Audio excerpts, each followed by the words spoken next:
Invité à la deuxième édition du Forum international de l'intermédiation du numérique et de l'innovation qui a lieu à Lomé dans la capitale togolaise du 2 au 6 mai 2023, l'ancien ministre d'État béninois Issifou Kogi Ndoro nous livre ici ses impressions sur le bien fondé du forum. Je m'appelle... Alors, vous êtes à Lomé au Togo depuis 3 jours. Vous participez au forum sur l'intermédiation, le FONI. Quelles sont vos appréciations de ce forum-là? Écoutez, d'emblée, je vais vous dire que mes appréciations sont très bonnes. Je suis d'ailleurs assez surpris quand j'arrivais. Je ne savais pas que c'était une organisation aussi dense, complexe, et intellectuellement dense, je veux dire, et très bien organisée, sur un thème porteur, qui est l'innovation et l'inclusion financière. C'est une démarche qui montre l'apport des nouvelles technologies de l'information au développement d'un secteur du développement de nos pays qu'est la finance. Et je trouve que c'est un très bon thème. Et à l'heure où nous vivons des situations assez difficiles dans la sous-région par rapport à la cyber-insécurité, c'est-à-dire la cybercriminalité, je crois que le forum est bienvenu pour qu'on échange là-dessus et voir quels sont les moyens dont nous pouvons disposer pour contrer cette situation. Ce qui est certain, la cybercriminalité ira grandissante. Ça, il faut se le mettre en tête. Donc, il est indispensable que nos États le comprennent et prennent des dispositions idoines pour la formation d'abord des compétences. Former des compétences, déceler des talents, des génies qui font avancer justement et nos entreprises, et nos collectivités territoriales, et nos pays. C'est vers là qu'il faut aller et s'éloigner un peu, sinon beaucoup, de tout ce que nous vivons ces derniers temps sur l'insécurité cybernétique. C'est possible si nous mettons ensemble nos intelligences, nous qui sommes justement dans le secteur, pour trouver des solutions, pour pallier progressivement à cette situation qui dégrade, je dis bien dégrade par ces chocs l'économie de nos pays, parce que c'est très grave. Alors que la transformation numérique est une chance pour le continent. Pourquoi?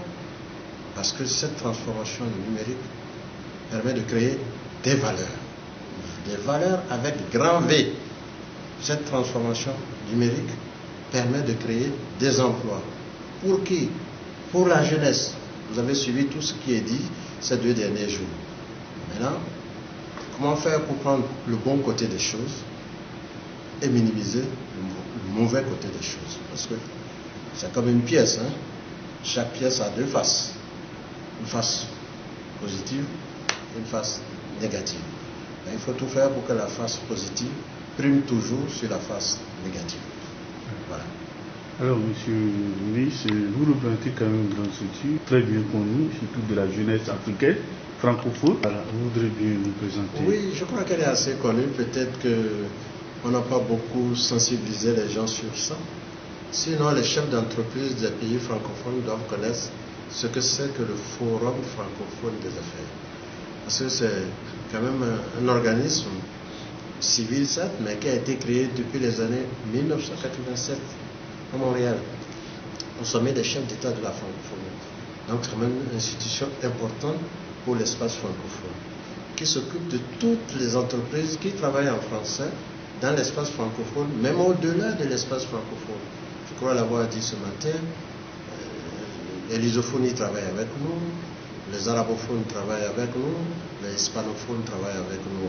C'est une très grande institution, sauf que c'est le français qui est la langue de travail à ce niveau. Et son président, c'est Steph Gentilly, qui est une forte personnalité de la finance française, qui est président de la BRED, de la Banque populaire française, qui est en même temps président aussi de la Banque internationale du commerce. Donc c'est une forte personnalité connue dans le monde financier français.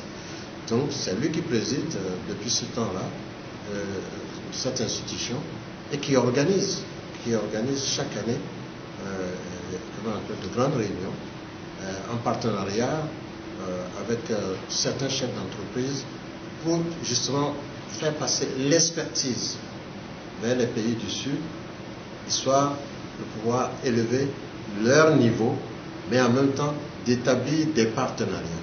Parce que parlant la même langue, on se comprend mieux et beaucoup plus facilement pour nouer des relations. Voilà, on a parlé d'intelligence artificielle. Quel appel avez-vous à lancer à l'ensemble des acteurs du monde financier? Moi, je pense que la meilleure chose, c'est de maîtriser d'abord ces outils, les comprendre, les analyser en temps utile, mais en même temps, savoir nous protéger. Alors, ce que j'ai à dire, c'est bien de s'inspirer des autres, mais ce n'est pas bien de suivre les autres.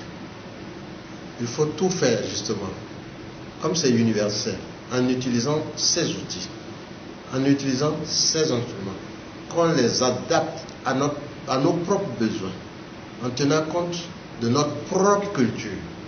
Donc, qu'on développe nous-mêmes nos logiciels, suivant les besoins de nos populations qui n'ont pas été à l'école et qui ont une manière, par exemple, de commercer, qui ont une manière de changer et d'échanger. Donc, c'est à nous, cadres, d'observer, de voir et de convertir, d'arriver à convertir et d'arriver à proposer justement des formules, des logiciels qui permettent à nos populations d'être mieux intégrées dans ce système, dans ce circuit financier pour lequel, pour l'instant, elles sont exclues, mais en même temps, elles vivent sans nous. Vous voyez, le téléphone portable. Moi, je n'ai pas mon mot, mais j'ai vu tout le travail que Momo fait à Cotonou. C'est extraordinaire. Je dis bien, c'est extraordinaire. Même la ménagère, c'est-à-dire la vendeuse de Dantopa de tomates, elle a un moment. Elle fait ça quand même pas un moment. J'ai vu ça de mes yeux. Donc ça veut dire quoi? L'informatique là, ces outils, c'est bon pour nous. C'est bon pour nous qui travaillons dans l'informel. Vous voyez ce que je dis? Et les Africains que nous sommes, on a une capacité de résilience pour faire des choses d'une manière extraordinaire. Nos mamans là, elles n'ont jamais été à l'école. Mais elles utilisent le moment. Elles utilisent le téléphone portable mieux que moi aujourd'hui. Donc ça veut dire quoi? C'est à nous de pouvoir nous adapter à ce qu'elles veulent pour pouvoir les attirer au maximum dans cette nouvelle dynamique qu'est l'évolution de nos pays. Merci beaucoup. C'est moi qui vous remercie.